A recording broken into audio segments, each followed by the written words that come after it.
লোভনীয় ডিম ৮ থেকে ৮০ যাতে মজে যায় সেরকম একটি কারি বানিয়ে ফেলেছি। আপনারাও খুব অল্প সময়ে বানাবার জন্য টেস্টি কারি খুব সাধারণভাবেই বানানো। চলুন বানিয়ে ফেলতে পারেন।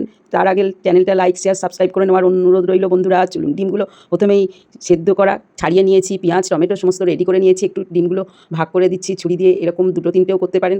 ব্যাস বন্ধুরা, যত ভাগ করবেন কেটে একটু ফাঁক করে দেবেন, ততই কিন্তু চিড়ে দিলে ভিতরে লবণ ঢুকে যায়। সর্ষের তেল দিয়ে গরম করে নিয়ে সেই তেলের মধ্যে ডিমগুলো নাড়িয়ে চাড়িয়ে ভেজে নেব। কাঁচা হলে একটু কিন্তু লেগে যায়। এবার ভাজার সময় একটু হলুদ দিয়ে দিলে, লবণ দিয়ে দিলে বেশ ডিমের কালিরটা বেশ ভালো হয়, মন্দ হয় না। ডিম যদি দেখতেই সুন্দর হয় তাহলে এখানেই 50% রান্না কমপ্লিট হয়ে গেল। আর সবাই দেখে ব্যাস আপনার প্রশংসা করতে কী ডিম হয়েছে বুঝতেই পারছেন। যাই হোক, ডিমগুলো লাল লাল করে ভেজে তুলেছি। আমি একটু বেশ ঝাল লাল লাল রান্না করতে চাই। সর্ষের তেলটা নাড়িয়ে চাড়িয়ে গরম হয়ে গেলে একটু চিনি যোগ করে দিয়েছি, শুকনো লঙ্কা দিয়েছি আর জিরে ফোড়ন দিয়ে একটু ভেজে নেব। এরপরে ভাজা পেঁয়াজ ব্যবহার করেছি। গ্যাস সেভ করার জন্য অনেকটা পেঁয়াজ ভেজে রেখেছিলাম, সেই পেঁয়াজ ভাজাটা প্রয়োজন মতো ব্যবহার করি। এখানে 3 টিস্পুন মাপে দিয়েছি টেস্ট অনুযায়ী। এবার লবণ দিয়েছি।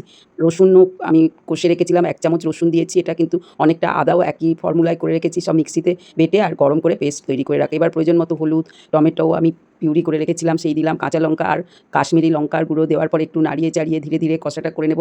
দেখুন রোদ্দুর দেখা যাচ্ছে, 2টো তেজপাতা যোগ করে দিয়েছি। এইবার যখন তেলটা বেরিয়ে এসছে, একটুখানি বেশ কষাটা হচ্ছে, দারুণ গন্ধ বেরোচ্ছে নাকের কাছে, তখন সামান্য একটু জল দিয়ে দিলাম। দেওয়ার পরে ভালো করে নাড়িয়ে টাড়িয়ে যখন ফুটতে আরম্ভ করবে বা সেই মুহূর্তে একটু লবণটাও টেস্ট করে নিতে পারেন। ব্যাস রেডি হয়ে গেছে যখন ফুটতে। আর কেন দেরি বন্ধুরা, টপাটপ ডিমগুলো নিয়ে গ্রেভির মধ্যে ঢেলে দিন। ভাজা তো রেডি, এবার ঝোলটাও যেহেতু ফুটছে, ব্যাস ডিমগুলো যোগ করে দিলাম বন্ধুরা।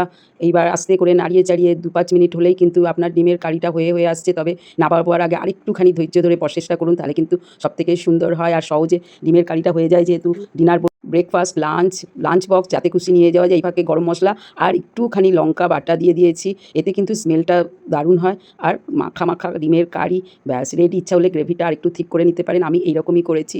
চলুন বন্ধুরা, গ্যাসটা আস্তে করে নিয়েছি, একটু চাপা দিয়ে রেখে দিয়ে দেখুন ঠিক এরকম ডিমের কারি হলে আর কি লাগবে। রুটি, পরোটা যাই হোক নিয়ে বসে পড়লেই হলো। সবাই মিলে চটজলদি রেসিপি, যা চোখের নিমেষে হয়ে যায়। ডিমগুলো সেদ্ধ করে রাখলেই হলো। তাহলে বন্ধুরা, আমার রেসিপিটা ভালো লাগলে যখন তখন করে ফেলতে পারবেন। চ্যানেলটা লাইক, শেয়ার, সাবস্ক্রাইব করে নেওয়ার অনুরোধ রইল। তাহলে আপনারাও বানান, সঙ্গে থাকুন। জয় বড় মা। আবার নতুন কোনো রেসিপি নিয়ে আপনাদের সঙ্গে দেখা হবে।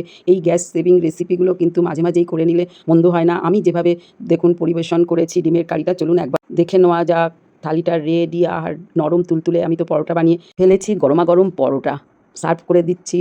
আমি তো ডিনারে বানিয়েছি ডিমের কারি আর একটু স্যালাড। আজ আসি, বাই বাই। সঙ্গে থাকুন, বানিয়ে ফেলুন বন্ধুরা। চটজলদি রেসিপি, অল্প সময়ে। আমার থালিটা এবার চলুন দেখিয়ে দিই কেমন হলো ডিমের কারি। আহা, লোভনীয় ডিম। আর ধৈর্য ধরতে পারলাম না বন্ধুরা, একটু পরোটা কেটে গালে পুড়ে দিলাম। আজ আসি, জয় বড় মা। ভালো থাকবেন, সুস্থ থাকবেন। আজ এই পর্যন্ত, বাই বাই।